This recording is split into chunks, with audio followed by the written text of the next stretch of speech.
எசேக்கியேல் 16:41 உன் வீடுகளை அக்கினியால் சுட்டெரித்து அநேக ஸ்திரீகளின் கண்களுக்கு முன்பாக உன்னில் நியாயத்தீர்ப்புகளை செய்வார்கள். உன் வேசித்தனத்தை ஒழிய பண்ணுவேன். நீ இனி பணயம் கொடுப்பதில்லை. இவ்விதமாய் என் எரிச்சல் உன்னை விட்டு நீங்கும்படி நான் என் உக்கிரத்தை உன்னில் ஆறப்பண்ணி இனி கோபமாய் இராமல் அமருவேன்.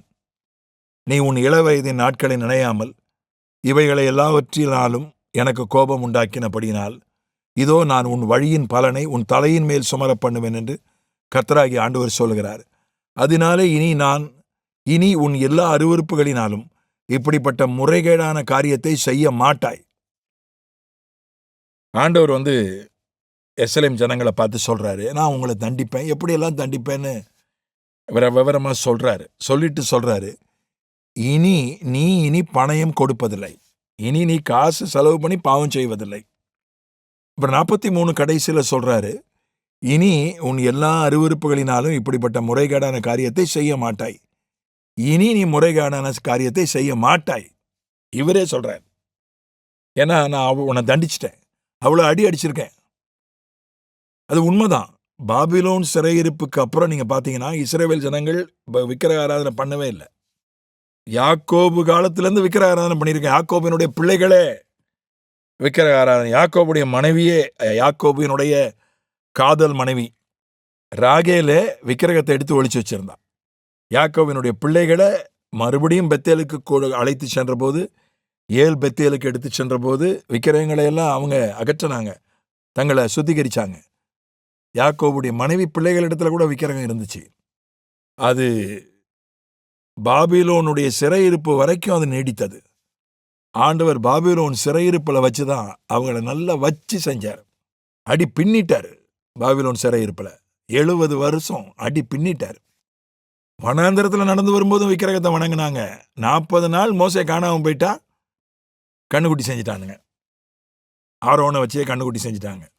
ஊழியக்காரனையே விக்கிரக ஆராதனைக்கு குருவா மாத்திட்டானுங்க. தொடர்ந்து ராஜாக்கள் தான் விக்கிரகத்தையே அப்படி மக்களுடைய வாழ்க்கையில அப்படியே கொண்டு வந்து நுழைச்சது. அதனாலதான் ராஜா வேண்டான்னு முதல்ல ஆண்டவர் சொன்னார், இவங்க கேட்கல. அதனுடைய விளைவு 70 வருஷம் பாபிலோன் சிறையிருப்பு. 70 வருஷம் அவங்கள வச்சு செஞ்சார் ஆண்டவர். அவங்கள கண்டிச்சாரு, தண்டிச்சாரு, சிட்சித்தாரு, கடிந்து கொண்டாரு. அதுக்கப்புறம் ஆண்டவரே கேரண்டி கொடுக்கிறாரு, இனி நீ பணயம் கொடுப்பதில்லை, இனி உன் முறைகேடான காரியத்தை செய்ய மாட்டாய். அடி உதவுற மாதிரி அண்ணன் தம்பி உதவ மாட்டான்னு ஒரு பழமொழி இருக்கு. சிட்சை அப்படின்றது புதிய ஏற்பாட்டிலும் உண்டு, கிருபையின் காலத்திலும் உண்டு. எபிரேயர் 12:10 அங்கே நாம் படிக்கிறோம், பரிசுத்தத்துக்கு பங்குள்ளவர்களாகும்படிக்கு கர்த்தர் சிட்சிக்கிறார்னு நம்ம படிக்கிறோம். தகப்பன் மகனை சிட்சிக்கிற மாதிரி சிட்சிக்கிறாரு. அவர்கள் தங்களுக்கு நலமென்று தோன்றினபடி கொஞ்ச காலம் சிட்சித்தார்கள். அவர்கள்னா சரீர தகப்பன்மார். இவரோனா கர்த்தர் தம்முடைய பரிசுத்தத்திற்கு நாம் பங்குள்ளவர்கள் ஆகும் பொருட்டு நம்முடைய பிரயோஜனத்திற்காகவே நம்மை சிட்சிக்கிறார். நம்ம அப்பா நம்மளை கொஞ்ச காலம் தான் சிட்சிச்சாரு, அதுக்கப்புறம் விட்டுறார். தோளுக்கு மேலே வளர்ந்துட்டான் தோளை, அவனை என்ன போட்டு திட்டுறது, அடிக்கிறது. அதுக்கப்புறம் நம்ம ஒன்றும் சொல்றதுக்கு ஒன்றும் இல்லைப்பா, அவனுக்கே தெரியும் எல்லாம். விட்டுறாங்க. ஆனா ஆண்டவர் எவ்வளவு பெரிய ஆளானாலும் விட மாட்டேங்கிறாரு. கொஞ்சம் காலம்தான் சிட்சிக்கிறாங்க நம்முடைய சரீர தகப்பன்மார். ஏன்னா அவர் காலம்லாம் கிடையாது, சாகிற வரைக்கும் நம்மை சிட்சிப்பார். திருமணத்துக்கு அப்புறம் கூட அடி வாங்கின, அம்மாவிடத்துல அடி வாங்கின ஒரு சகோதரன் எனக்கு தெரியும். அதனால அந்த காலத்துல ஊழியக்காரங்களாம் அடிச்சிருக்காங்க. இன்றைக்கு அவர் ஒரு ஊழியக்காரர் பேராயரா இருக்கிறார்.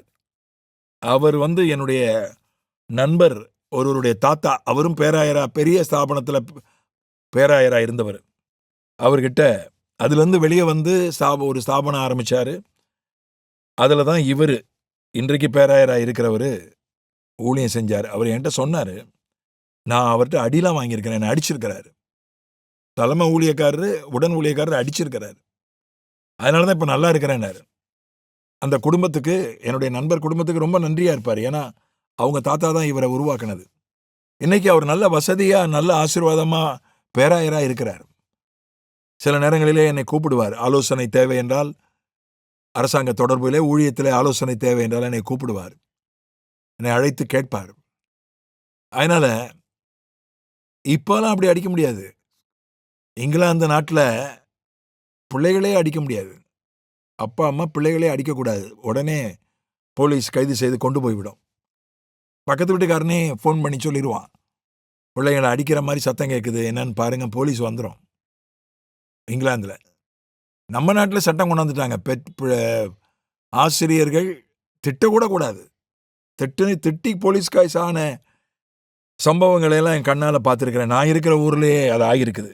ஆசிரியை திட்டி பாஸ்டரே கூட்டிகிட்டு வந்துட்டார். போலீஸை கூட்டிகிட்டு வந்தவர் பாஸ்டருடைய மகளை ஆசிரியை திட்டினதுனால பாஸ்டர், எப்பேற்பட்ட பாஸ்டர் பாருங்க.